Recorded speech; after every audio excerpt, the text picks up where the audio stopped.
Siguiente tema, ubicación de coordenadas en un plano cartesiano. Entonces, nosotros vamos a tener puntos, esos puntos tienen sus coordenadas. Entonces, si a nosotros nos dan las coordenadas, pues podemos ubicar esos puntos en un plano cartesiano. Recuerden que un plano cartesiano está formado por dos ejes de dos líneas rectas que se cortan de manera perpendicular, es decir, forman ángulos de 90 grados. El eje horizontal comúnmente le nombramos con las letras X o el eje de las X, o también el eje de las abscisas se le nombra.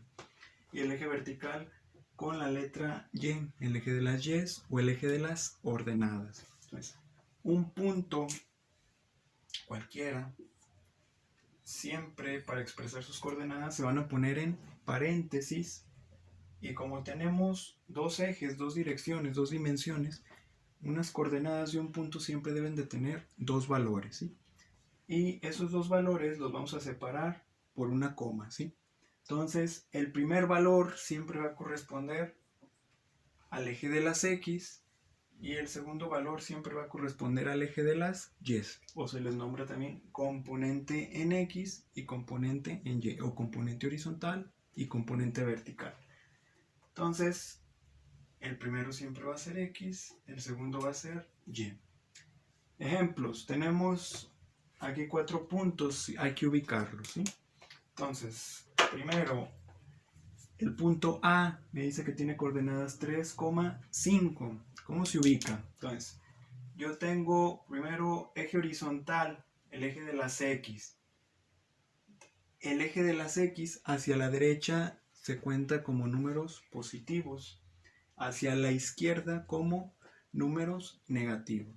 El eje de las Y hacia arriba como números positivos, hacia abajo como números negativos. Ojo, donde se cortan los dos ejes, este punto de aquí es lo que se conoce como origen, ¿sí?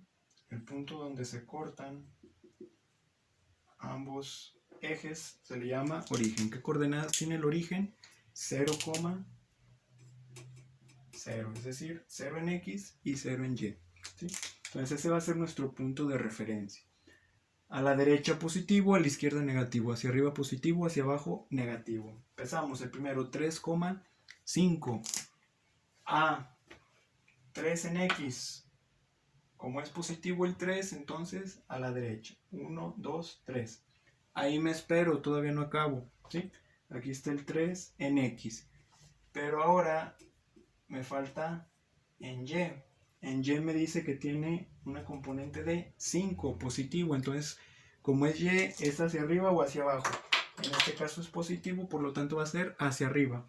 Donde yo me quedé en las X, a partir de ahí cuento los 5, ¿sí? Hacia arriba. Entonces, a partir del 3, 1, 2, 3, 4, 5 hacia arriba.